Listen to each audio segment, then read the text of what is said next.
What's up, y'all? Welcome back to Dad Needs to Talk. I'm your host Robert, and today I'm gonna be highlighting a couple of manga that I've been enjoying for quite a little while, and the stars kind of lined up for this to be perfect timing for me to talk about them. One of them is Centuria, and the other one is the Bugle Call Song of War.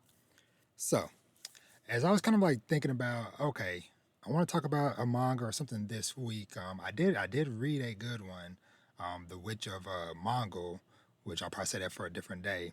But things kind of lined up to where Viz did some announcements the other day, and they announced that they had picked up the physical release of Centuria, and I'm like, oh, perfect, because they last year picked up Bugle Call, and that just came out a few days ago. So both of these series are pretty solid, and so I figured I was like, you know what, I'm gonna talk about them. So the Bugle Call originally came out, I think, in sometime in 2022, and the story of for Bugle Call is done by Mozuku Sora, and the art by Higoro Tamori. And then for Centuria, the story and art is done by Toru Kuramori. Now, both of these series kind of share a little bit of similarities, but kind of go different routes with them. I would say Centuria definitely falls more into like the dark drama fantasy type of thing, and then Bigger Call, it it it's somewhere closer, but one thing with the two is that, at least from what I've read with Bigger Call, it's primarily people against people, so to speak, versus Centuria. You're going to get into a lot of different, like, supernatural creatures and beasts and different things happening. But yeah, so like I said, both of them have been picked up by Viz. Bugle Call's out right now. Centuria is coming out next year physically, but you can read Centuria now on the Manga Plus app. That's where I've been reading it. And yeah, both of these series, like I said, kind of stand out as ones that have held up pretty well. Like I said, Bugle Call's been out for what, 5 years now? 4 years now? 22, 3 years. Math. And Centuria just hit its 1 year anniversary.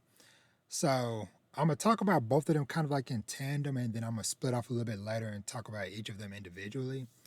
So one thing that kind of like collectively both of these series do, like I said, is they both deal with two main characters. With Bigger Call, the main character is Lucas, and for Centuria, it's Julian.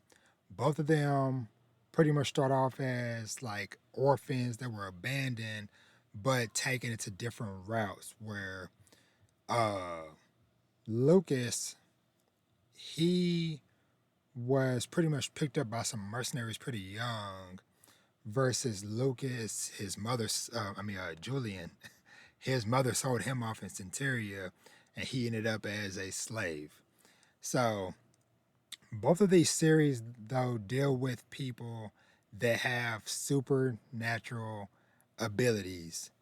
Bugle Call, it seems to be more so people are just born with these abilities, versus Centuria, there are some people that are born with abilities, but that is definitely not the case of what happens with Julian.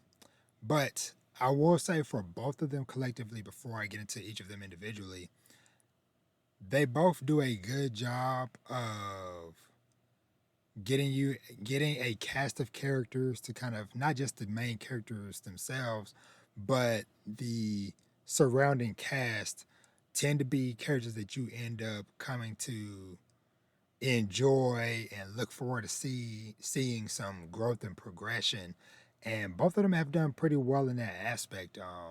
Like I said, Bugle Call has been going on a little bit longer than Centuria, and I've read a little bit further ahead than what this first volume covers. But I will say, out of the two series, I kind of come to them for different reasons. Bigger Call, I feel like it's more of a consistent story, I would say. versus Centuria kind of feels just more so uh, Julian and the characters in that series, they just want to be left alone and just pretty much survive. So that's kind of where the two kind of split as far as like uh, goes with story. So I'm gonna start with Centuria first, going a little bit more specific and in depth with that, and then I'll talk on Bugle Call a little bit more later on. But so with Centuria, like I said, it just hit its 1 year anniversary, and it's kind of crazy to think about the fact that it's already been a year. But I feel like overall, Centuria has stayed pretty consistent.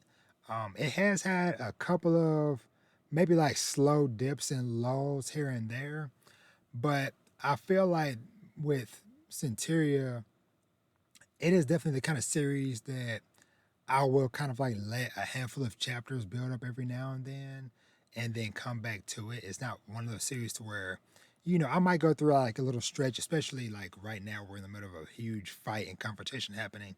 Yeah, something like that. Okay, I can definitely look forward to reading that every Sunday when that drops. But there are certain points in the story where, it kind of slows down a little bit, which is fine. But it's not something that I'm like, oh, yeah, okay, I need to read this every week. So that's kind of where I was up until this morning or yesterday slash this morning, where I hadn't read Centuria in probably maybe a couple of months or so. So I was a little under 10 chapters behind, and it happened to be perfect timing because with the physical release getting announced by Viz the other day, I was like, you know what? I'm a few chapters behind. Let me catch up. And hey, it was a great time to catch up on it. But so with Centuria, like I said, speaking a little bit more specifically with what's going on in that series. So like I said, Julian starts off as pretty much his mother gives him up when he was pretty young. She sold him off, and he ended up working underneath the blacksmith until one day things happen and he escapes, and then he ends up on this uh, slave ship stowed away, basically just in hopes that hey, if he can make it to the main continent, then he can maybe find work and buy his freedom, etc., etc.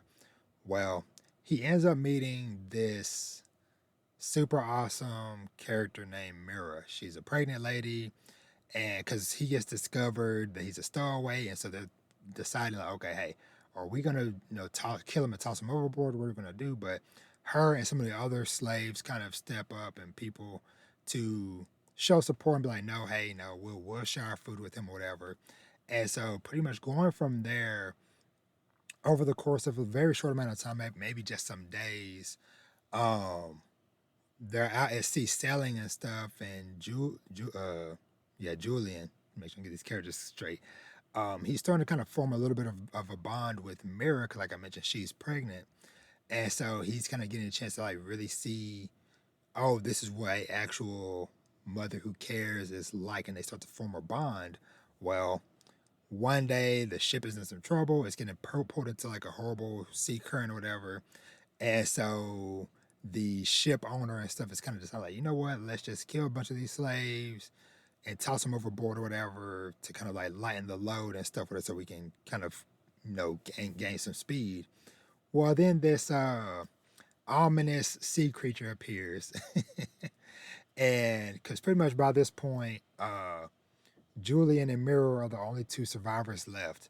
And so the sea creature appears and presents to them like, hey, pretty much I can fulfill any wish for you and give you unimaginable power, but you have to meet two requirements. One, you have to sacrifice a bunch of people, which hey, there's a bunch of bodies already dead. And then two, sacrifice someone that you love dearly. And so I'm not gonna go into every specific detail, but basically Julian is the survivor, and he ends up with the power of 100 lives. So there were 100 other slaves on the ship. Pretty much everybody else was killed, like I mentioned, and this sea creature grants like pretty much him the strength of 100 people. So speed, strength, lives even. So if he gets killed, okay, hey, it's like you're playing Mario. Hey, okay, you got 99 more lives. And that is pretty much the start of this story. And so, like I said, over the course of this year, it has been pretty solid. Like I said, at the heart of it, it is Julian, and I'll just slight spoiler, the baby, because Mira had the baby before she passed away. It is him just trying to protect this child and find and provide for them both a good, stable life. But of course, with him having these abilities and stuff, whatever, that attracts other people with abilities. And there ends up being a part where there is a prophecy that this child will pretty much bring a great calamity in the future. And so that's kind of the core of things of, like I said, Julian and the baby trying to survive and fight off all these people and stuff. And like I said, along the way, there have been some very dope characters that they have settled down with, spent time with and stuff. But of course, things have moved on and time has passed. A fair amount of time has passed over the course of this first year of the story being out. But it still continues to be a really solid series to read and to look forward to. So, Centuria, like I said, if you're kind of looking for a really cool dark fantasy, I really like the unique art style it has. Then that's one that you should for sure maybe check out. Now, flipping over to the Bugle Call. So, this one, like I said, Lucas um, was pretty much, he was an orphanate. He was a orphan pretty young, picked up by a mercenary group. And like I said, he has this horn. So Lucas, he was born with an ability. Now his ability is to basically be able to see sound. And the reason why the series is called the Bugle Call Song of War is that he has a trumpet that he plays to basically control the different soldiers within the army. And so it is like one thing about this series is that the art and a lot of these different characters' abilities are super sick and super cool to see. And just the way they are drawn in the manga looks so fantastic. And actually, let me minimize this Centuria thing real quick. So yeah, like I said, the art in it looks really good. And so yeah, so he plays his bugle, and basically he can dictate the path and arrangements and formations of the different soldiers and stuff in the army. Well, during one of the army campaigns that happens, uh, the army that Lucas is in, they encounter pretty much a group of other people with special abilities. And actually, I'm trying to think, what do they call them? Branch hex people.